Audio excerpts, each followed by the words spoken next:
Hello friends, in this quick tutorial I'm gonna show how to Photoshop a face onto another body.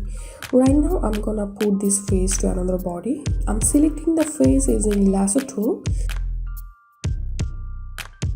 I'm dragging this face into this body. I'm decreasing the opacity and matching this face with lower face.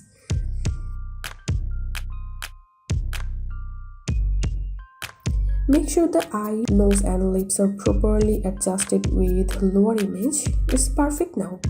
Now I'm increasing the opacity.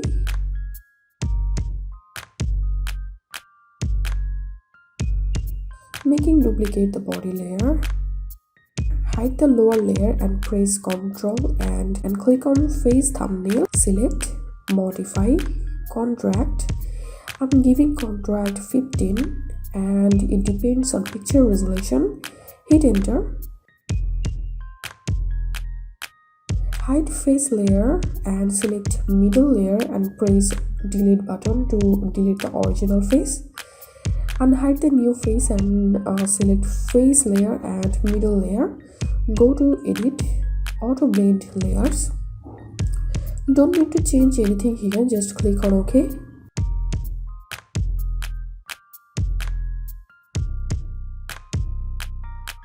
Press Ctrl D to deselect. And here we can see the new face has been added here perfectly. That's it for now. If you benefited a little from this video, then make sure to subscribe this channel. Thank you.